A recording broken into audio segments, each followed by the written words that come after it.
and welcome to another live session with Markham and I.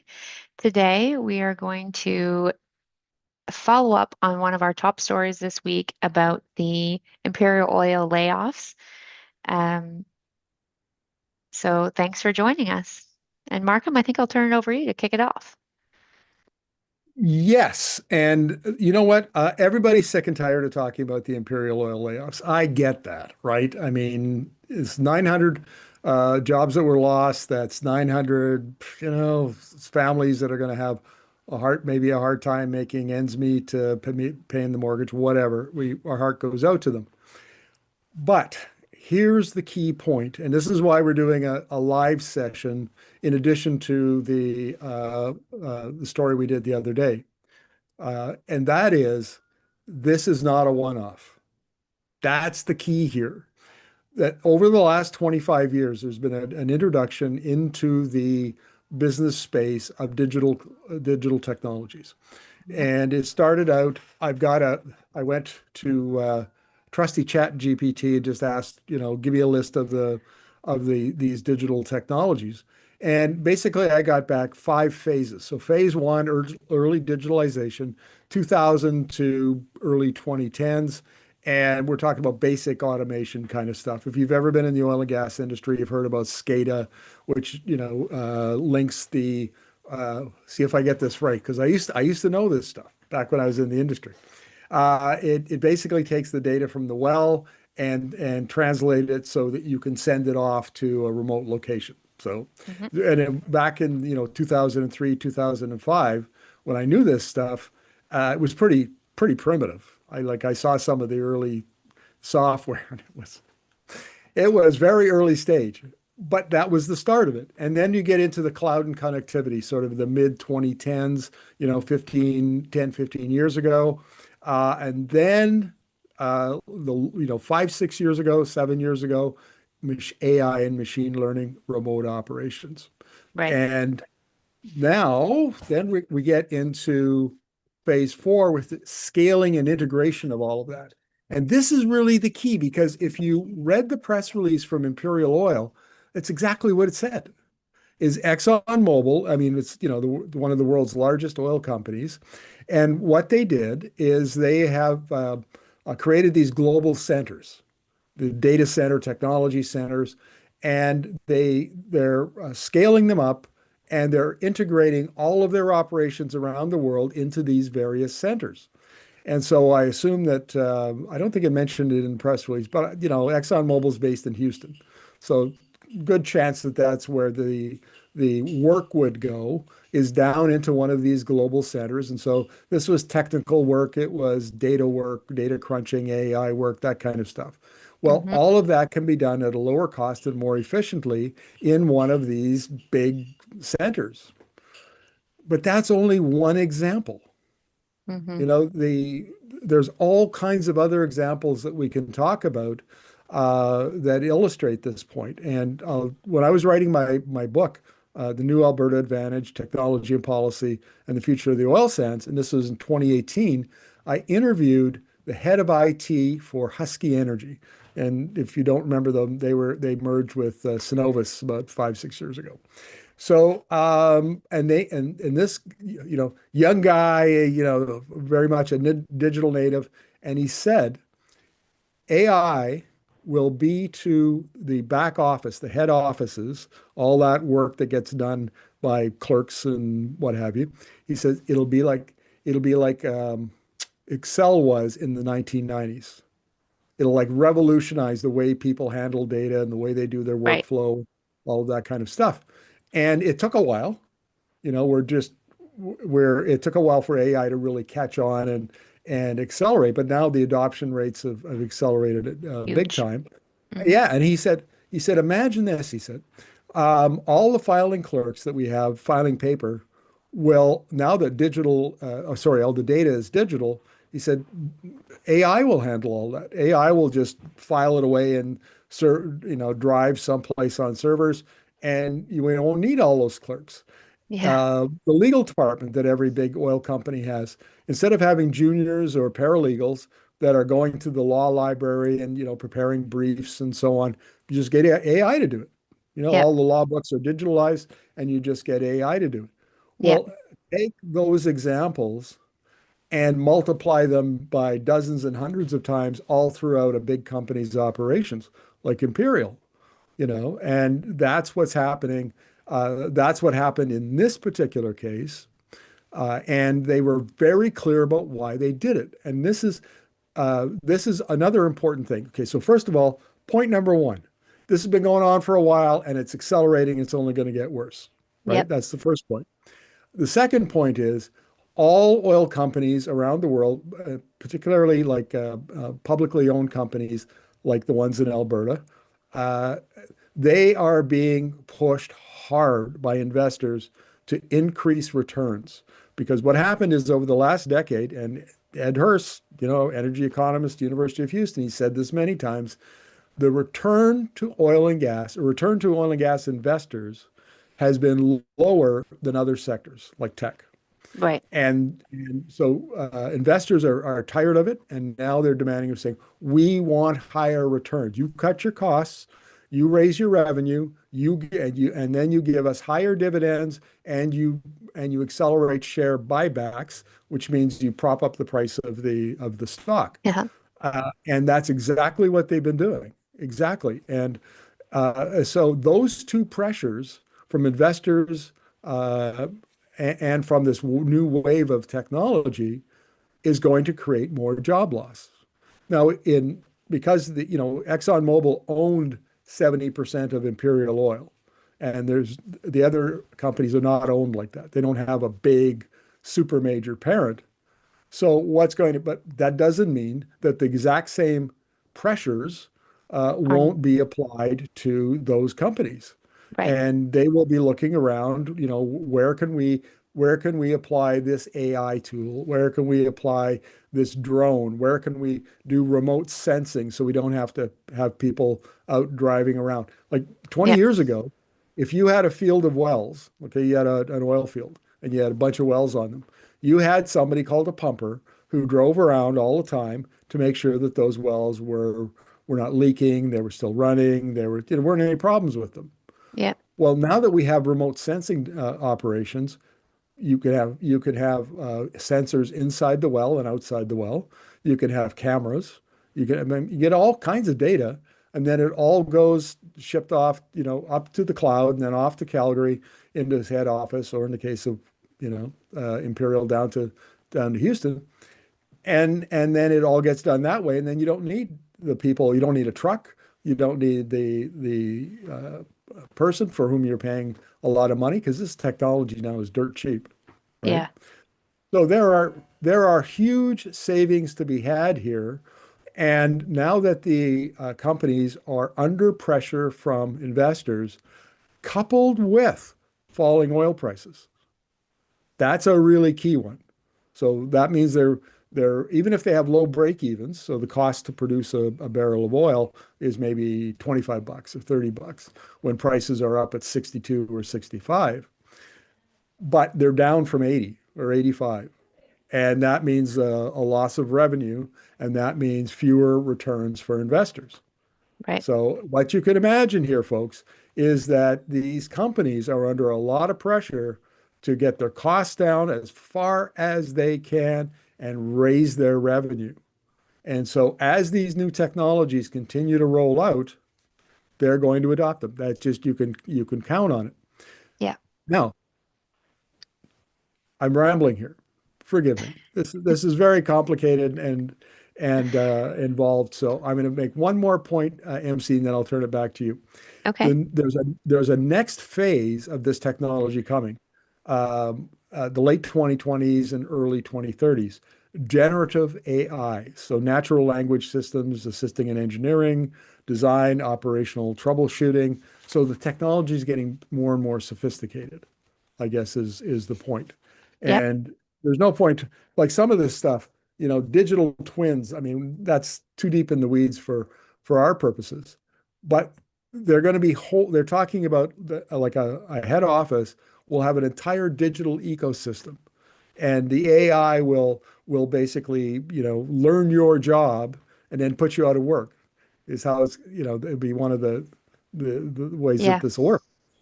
So it's bad enough now in 2025. It's going to get worse as the decade wears on. So Yeah. this is not stop. And just to tie a nice little neat little bow around it, the point here is that if Alberta succeeds in getting a pipeline to the West Coast, and if it increases oil sands production to fill that pipe, you could get 700,000 barrels a day more production than you have now, and jobs will still be lost. That's the point here. Yep. Over to you. Yep. Well, I mean, I was just gonna go, there's been a lot of comments on this video this week, and people have said, okay, so are you suggesting that we should shut down the oil sands because there isn't going to be as many jobs? And that's definitely not. But we are talking about a real issue here, and that is automation and tech change. And this is going to change the job landscape in ways that obviously we've talked about, but in ways we probably don't even know yet, too. There's going to be efficiencies found here and there as AI continues to be a bigger part of the workplace. Um, there's also people talking in the comments about wanting to nationalize it because then at least we're going to get more money into the public coffers. Um, so that's another point of view. Can we deal with that? Yeah, please. Because a lot of our audience have suggested that over the years that they should Yes. nationalize the oil sands. Here's the problem. The salad days are over, right? The IEA, which we think is correct, is called for peak oil demand in 2029 and the beginning of decline in the early 2030s. Right. So what that will do, if nothing else, it will soften up prices. And so profits are going to go down. So the last thing you want to do is buy the asset because you have when you nationalize it, you have to pay for it. Yep. Otherwise, nobody will ever invest a nickel in your economy ever again if they think the government's going to run off with it. So you have to pay for it. And if you're buying those assets to put in a crown corporation at the height of their value, and only a few years down the road, you think that, you know, oil prices are going to fall and Yep. revenue is going to fall, and they may or may not be profitable going forward. This is the absolute worst time to nationalize it. But there is an argument for nationalization. It's a slim one, but you could, we've argued here, as you know, for building an advanced materials manufacturing Right. sector in Yes. Alberta Hmm. using bitumen as feedstock. So Hmm. you could see what that would do is as global demand for oil as for fuels feedstock declines over time, you could ramp up the manufacturing and use more of that bitumen at home in your domestic market. Keep it at home. Don't send it away. Keep it at home and add value to it. And maybe then you might extend the life of the oil sands past into the next century, in which case then maybe it does make sense to nationalize it. Now, that's a hypothetical, right? In the best of all possible worlds, as Professor Pangalos used to say, in the best of all possible worlds, that would be maybe a good strategy. That ain't the real world. And the oil companies are going to stay private, and Alberta, there's no federal government is going to come along and nationalize the oil and gas industry. However, however, whatever nice, neat little argument you can make for it, it's not going to happen. So I don't know where we go. Over to you again. Well, I mean, so there's another comment talking about, basically that maybe that is an idea, but it's a real waste of taxpayers' dollars to invest in an industry which potentially, like we've said, is in the decline. We're looking at the peak oil. Why would we invest in something that's going to, you know, eventually not be the quote unquote gold mine that it is now? So that's another, there's a point of view, there's a real debate about whether or not we should nationalize it in the comments, which I find you know, very I, interesting. I want to make a point about one of the reasons why it might be useful to have the industry carry on. Supplying feedstock for materials, non-combustion use. Okay. And the argument is that the way Alberta has managed its resources since 1938 is atrocious, absolutely atrocious. And the reason, folks, is that the decision was made back then that Alberta prioritized the health of the companies, financial health of the companies, the Right. attraction of capital, the creation of jobs, and the generation of government revenue. Those were Right. the four big priorities. Environmental liabilities like orphan wells and oil sands assets and things like that were way down the list. The, the, the regulators assumed that as long as there were oil companies, they'd do the right thing and clean up, right? Of course, Right. they didn't do the right thing. What they did do was very clever, is that they sold they deplete a well, and then they would bundle them up and sell them off to some, you know, small little company, and then the small little company would sell it to a smaller company, and eventually down the road somebody's going bankrupt and nobody has reclaimed these wells. And Right. so now they've got like 80,000 inactive wells. They got a whole pile of, other wells coming on. Well, there's $130 billion of unfunded environmental liabilities on the conventional side, and another 130 at least on the oil sands side, because there's something called the Wow. Mine Financial Security Program that's Hmm. supposed to take security, right? So if there's $130 billion of liability, guess how much, MC, just guess how much is in the fund. Not nearly enough. I don't know. $1 billion. Oh, So they're $129 billion short. So my point here is, if oil price, if global demand starts to fall, prices fall, and eventually some of these companies start going bankrupt, who pays to clean up the mess? right. So if you were forward thinking, you would say, okay, you know what? We need to shift the oil and gas industry into non-combustion uses, for the product. We're going to add value. We're going to turn it into materials, and we're going to run it through Yep. crude to I've forgotten the word, but anyway, crude to chemicals. Yeah. Sorry, crude to chemicals in Edmonton, in the petrochemical complex there. We do all of that stuff, and we would provide other markets to keep those extraction going, and then we would force the companies to use the profits to pay for to clean up their mess. Well, and this is actually a really exciting point that I think maybe gets young people excited is this new industry, reclamation industry, where there's lots of opportunity to train new people to become a world leader in this new industry as well. That's something that gets me excited when we start talking about reclamation. And obviously there's a huge problem out there, but maybe there's an opportunity for Canada to become a leader in that new industry. A couple of points, and then of course we want to recognize Jenny Yeremy, who is part of Yes, our energy circle and is a geoscientist, and was worked in the oil and gas industry for many years on environmental liabilities, and basically quit because she was very disturbed at the industry practices.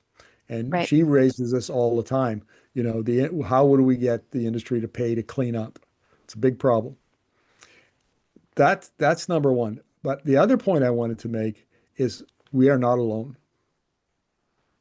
I saw an estimate the other day that Texas has 3 million orphan wells. And in places like Wow, Oklahoma and Texas, and there's so many wells have been drilled that they don't even know where they are. They've been that's buried and scary. they've been covered up, and Yeah, oh, it's a mess. It is an absolute mess. I remember one time I was in Wyoming and I was going out to this little battery lease, and oh, Wyoming industry is backwards, right? I get out there and the guy wanted to put some kind of a sensor on a extension cord that he had bought at Home Depot. He was going to lower it down the well, and that's how he was going to take his pressure and temperature settings. That's about as primitive as it gets. And then while I was going there, I was driving alongside a stream that was kind of dry. It was summertime, and there were pipes sticking out all over the place. just like 3 feet of pipe sticking out from the bank because they have no environmental laws there that require people, companies to clean up. So the point here is that the problem that Alberta has is everywhere, at least in North America, Right.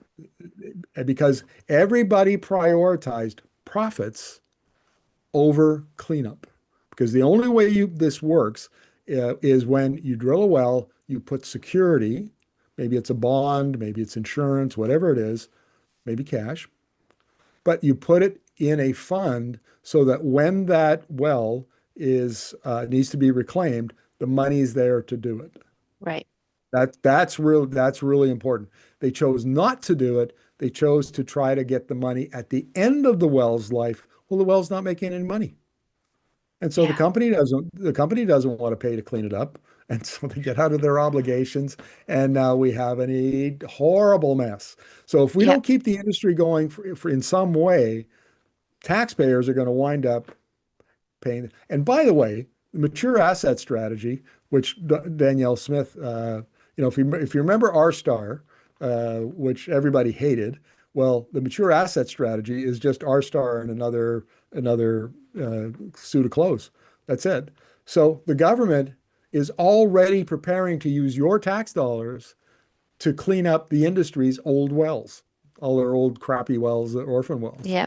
So it started already, and they haven't implemented it, but it's coming.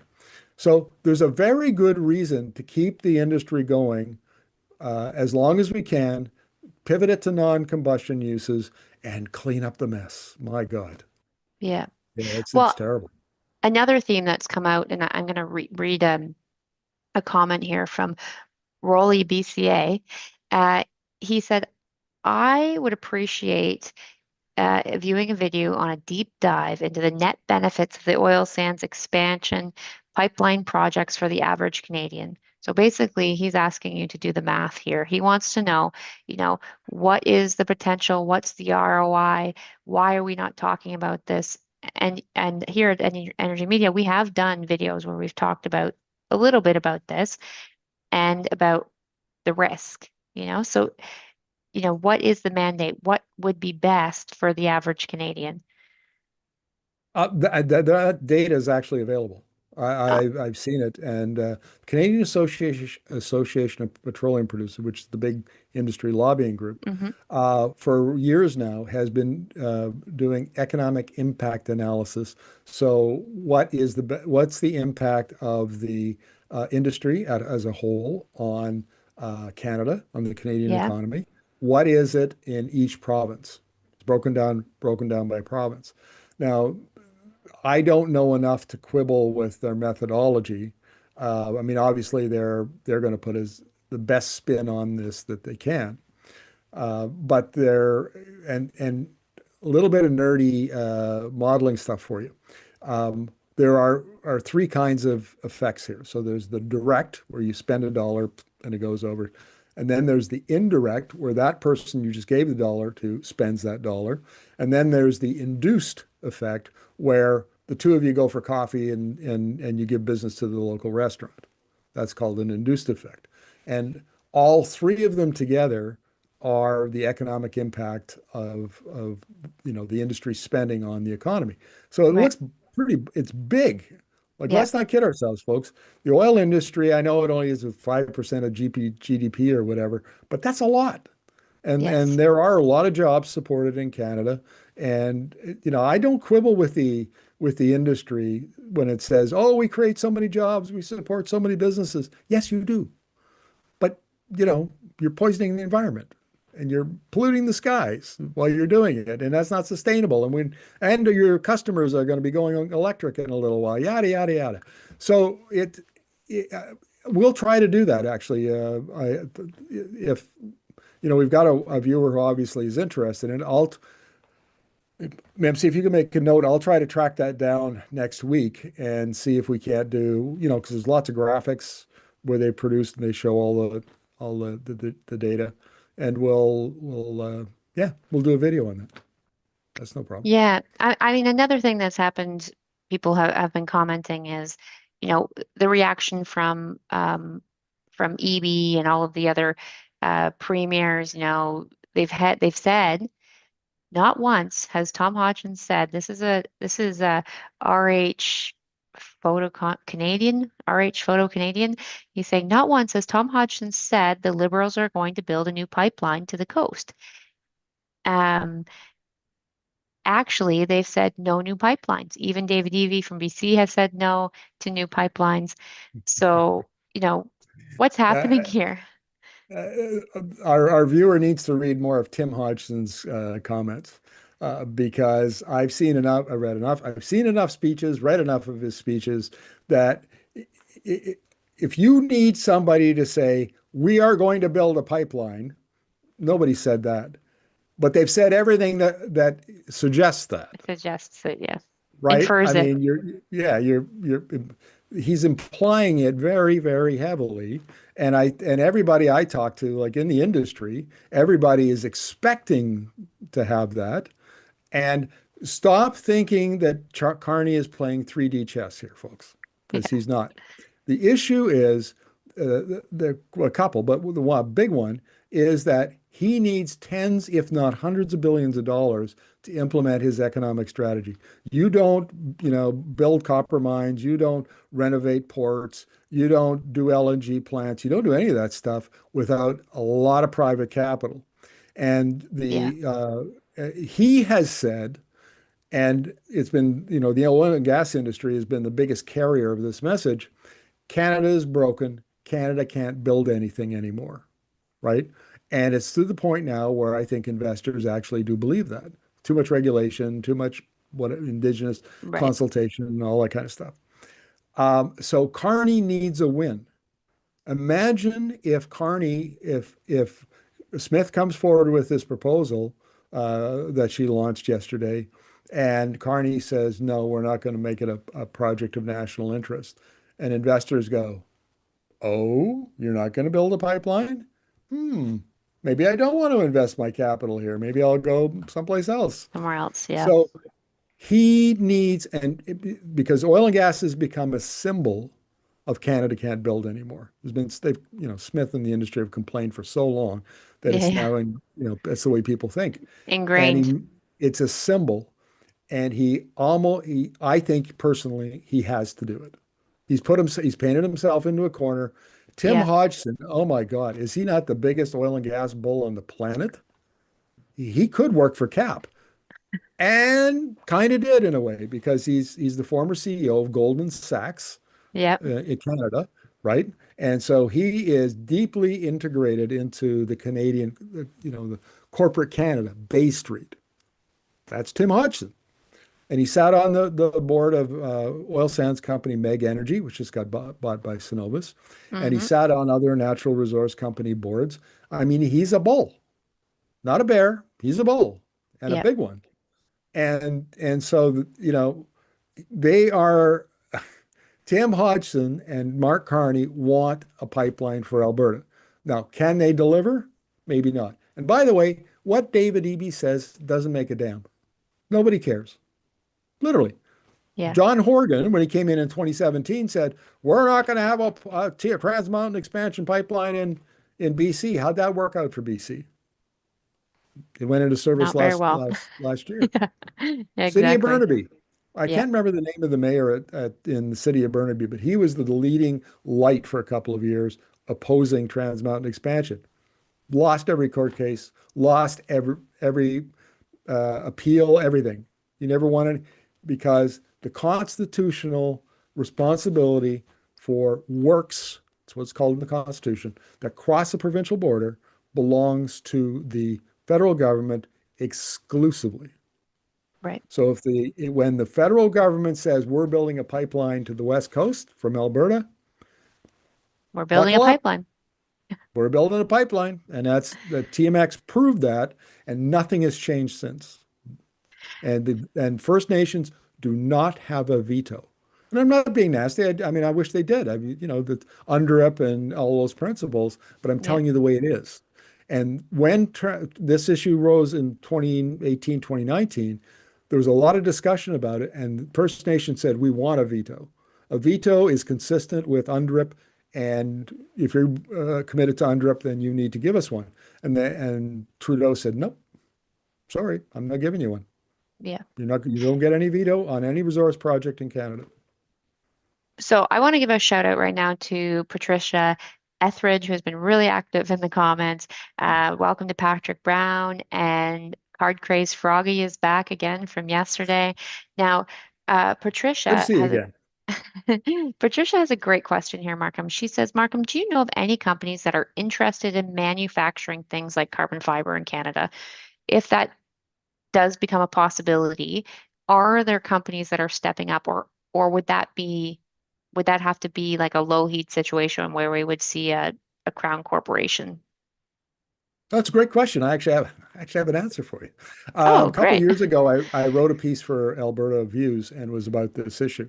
And I interviewed Alec Walk, who is the VP of Business Development for Zoltec Manufacturing. They're a big carbon fiber Okay. manufacturing outfit out of St. Louis. And we talked about this, and he had been in touch with the Alberta Innovates folks who were developing the process to turn bitumen into carbon fiber. Yep. And so what he told me is he said, yes, I think that they will come up with this process. They're gunning for to be able to produce carbon fiber, like automotive grade carbon fiber, at half the current cost, which would be like revolutionary. It would Wow. change the weight of cars. It would Hmm. be crazy. But even if they can't do that, they can still put it in building materials. There's lots of other applications for it. And so we talked about it, and he said, what that process does is create carbon fiber precursor. So it takes the bitumen, makes it in, spins it out, and makes carbon fiber precursor. He said, we then take that precursor and we make carbon fiber. And he said, the rule of thumb is you always locate the manufacturing plant next to the source of the precursor, right? So To pipeline lower brings the bitumen down. transportation, that kind of thing. I'm assuming so. He probably Yeah. told me at the time, but I don't remember. But that would be a logical assumption, right? And Hmm. I said, well, then, Alec, would Zoltec, would it set up manufacturing plants in Alberta? He said, of course it would. And we wouldn't be the only ones, because if you've got cheap precursor, every carbon fiber company in the world is going to beat a path to Alberta. So this is one of those, if it was me, Yeah. here's how I would structure it. The Alberta Innovates, which is an agency of the Alberta government, owns the intellectual property for turning bitumen into all of these different products, Right. right? So it could license it out to a company that wanted to make the precursor, could do that. Or if it didn't like that, it could set up a crown corporation to do it. And then the crown could sell to companies like Zoltec who would make the various products. And I think, to be honest, at this point in the game, I would probably set up the Crown Corporation.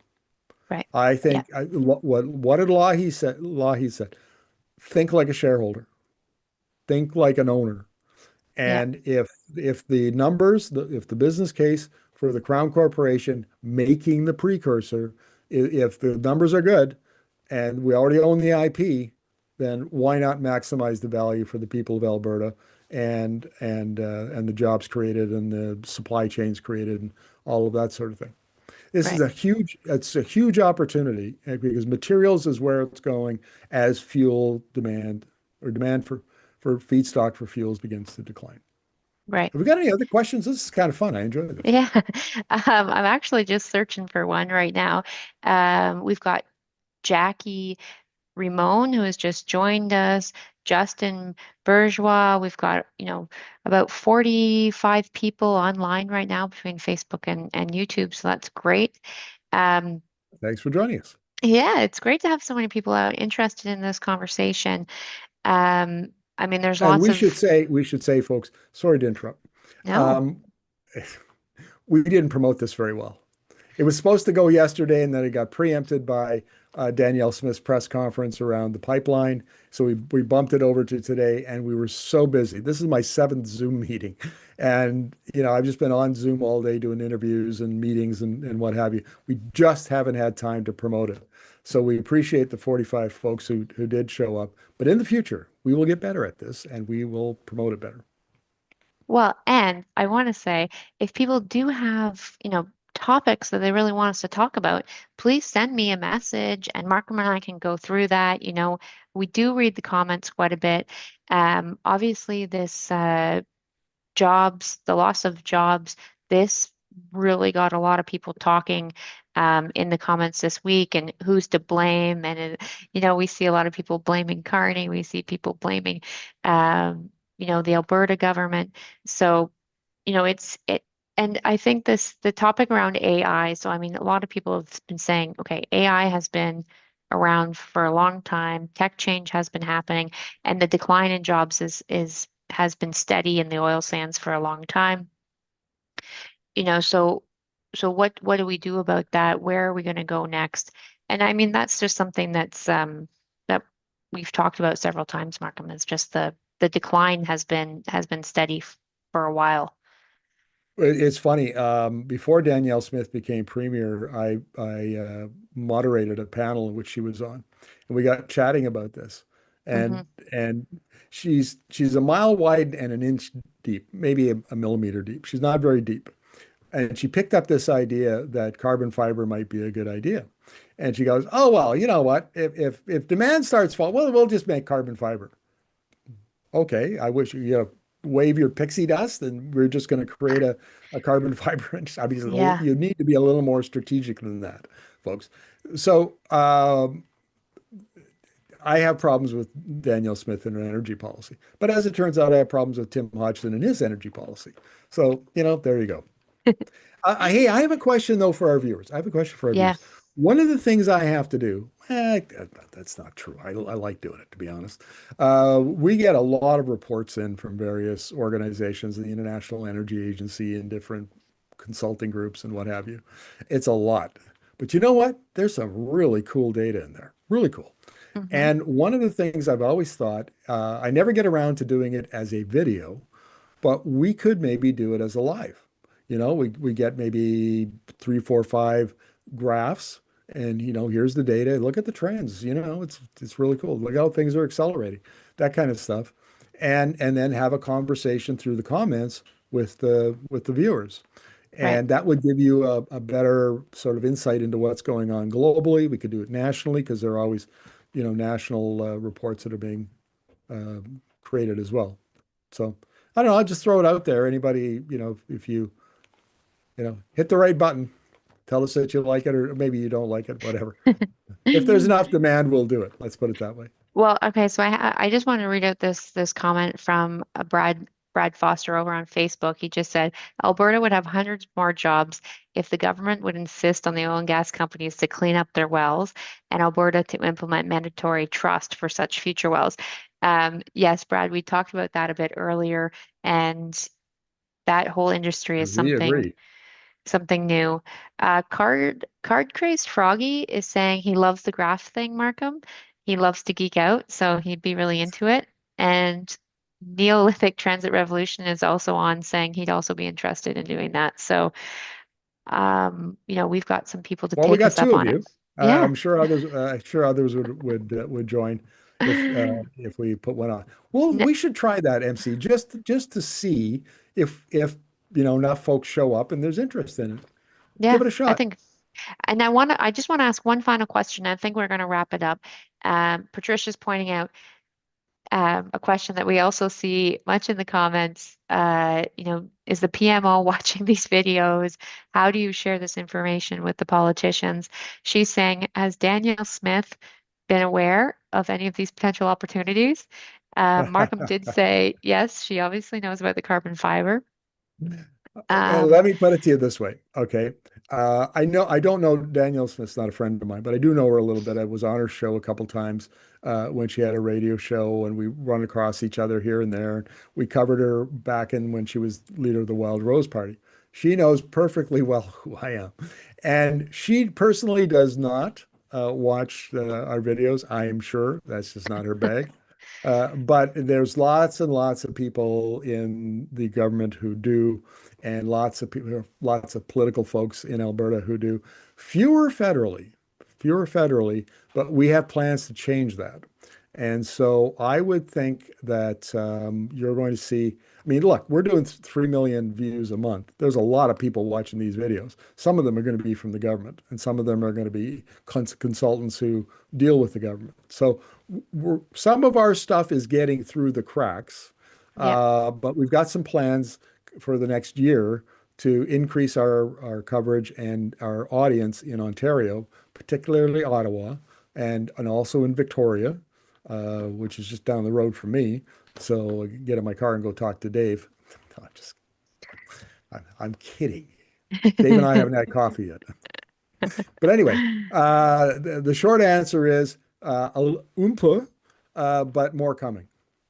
Well, and I just want to say also is circulation matters. The more people share our videos, the more they get out there, the more, the more people hear our message.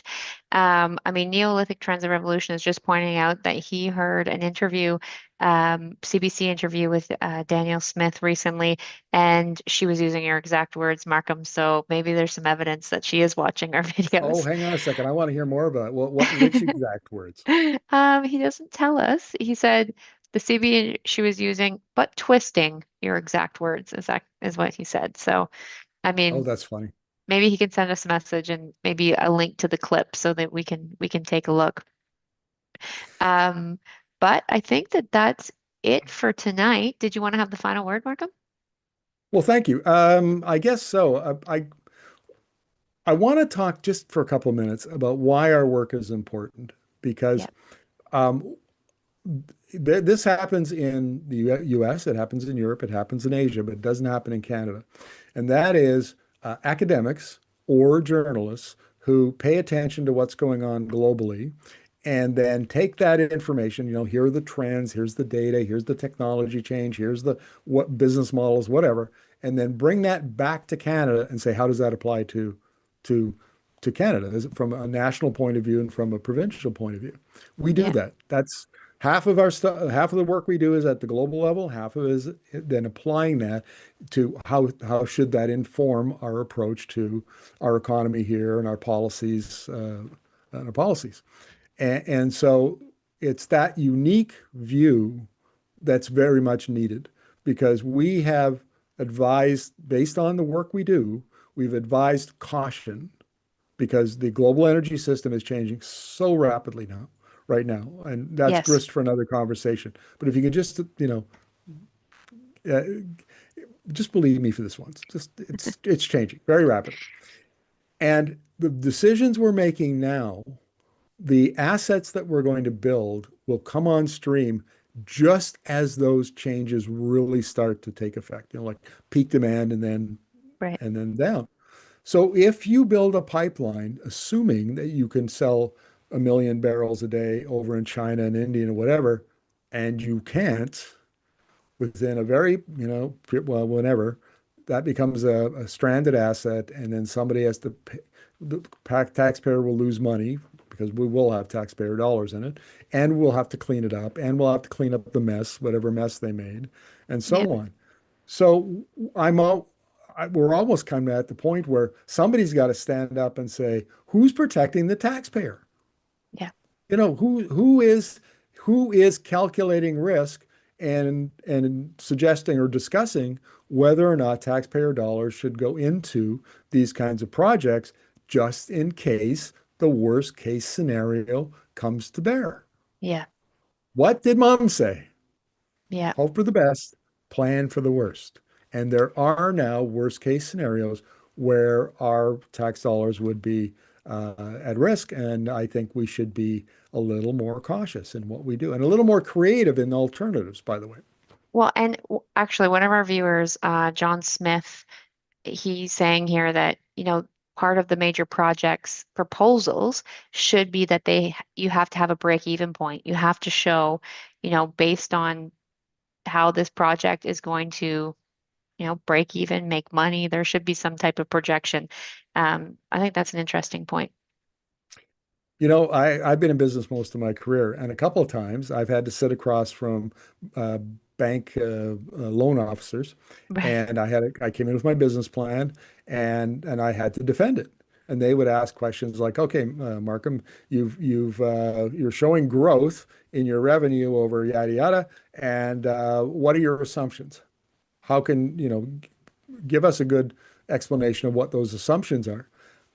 I in going through that process, I have had more due diligence done on me than is being done on these projects that the major projects office, at least on, I don't know about mines, but I'm talking about pipelines and Yep. LNG and all that kind of stuff and expansion of the oil sands.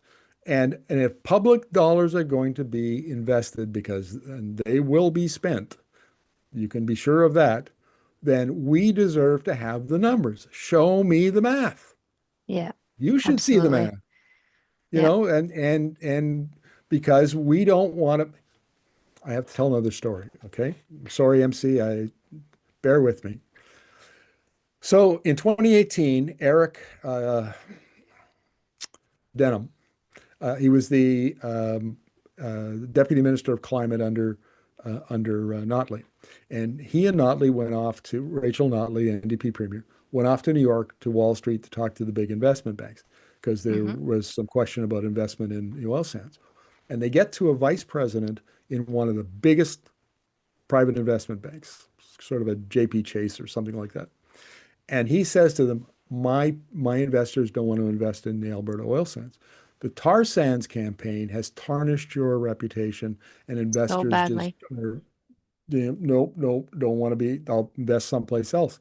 He said, I need a narrative. I need a story that I can tell my investors to change their minds. And so Eric said, Denhoff, that's his, sorry. Eric Denhoff says, we have this 2015, we brought in this climate leadership plan. We now have an industrial emitters carbon tax. We now have other programs in place to mitigate. And the guy went, oh my God, that's what I need. That's exactly it. I'll go now talk to my investors. I have a narrative. So a lot of what goes on here depends on narrative, not Yeah. on business case and numbers. And that might be fine if you're not talking about taxpayer dollars in the project and to clean up, but we are. And Yeah. therefore, I think we need to do much more due diligence and let the people see the due diligence. At the very least, the high level numbers to say Hmm. that, oh, yeah, there is going to be demand in China for Alberta oil. And then we can have a conversation about it, right? Or yeah, But or India or Korea, like the press release said, right? this shit should not go on behind closed doors Yes. Yeah. because it's your Well, dollars. and Dave Froman, who just also made a comment, just saying that by the time we can get any pipeline built through the mountains, which will have to follow through the rivers and get all the environmental approvals, the demand will be gone. And so, we've talked about this several times where the assumptions that they're using are the rosier assumptions, not very realistic. Oil demand modeling always includes three scenarios. There'll be a Right. bullish case, a bearish case, and an in-between case.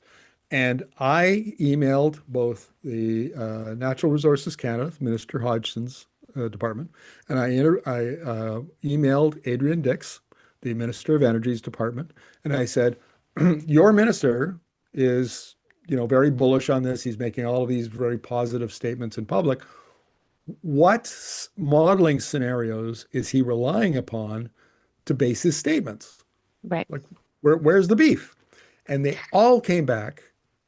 Well, Dix's office and Hodgson's office, they emailed me back. They were very nice about it. And they said, our minister gets, we review scenarios like the IEA steps, like OPEC, like ExxonMobil, like BP, like Shell. Like, those are all bullish scenarios, Yeah. all of them. Not the APS, which would be the middle scenario, not the net zero, which would be the bearish scenario. It's they all are informed by the bullish scenario only. And don't get me started on Danielle Smith because she's just in OPEC's back pocket. And I have the receipts to prove that, by the way. And what I mean is she's having dinner with this, the Saudi energy minister and the OPEC secretary general and stuff. She quotes OPEC stuff because I know I read it. So, Yeah. so the three of them, the three governments that are involved here, Canada, Alberta, and BC, all rely on the most optimistic, bullish scenario modeling when they're making these kinds of decisions. Bad idea. Yes. As we are on the edge of peak oil demand and probably peak gas demand around 2030. Hmm. Yeah. See, Well, MC, you get me all fired up, then I just ramble on and I don't want to stop. well, I Maybe want we to should just wrap it up. yeah, well, and I will let folks know we will be doing more of these live. So again, please post your comments. Please let us know what you want to hear about. And if there's more breaking news, we're going to try to bring it to you this way. So thanks everyone for watching, and I guess we'll probably see you next.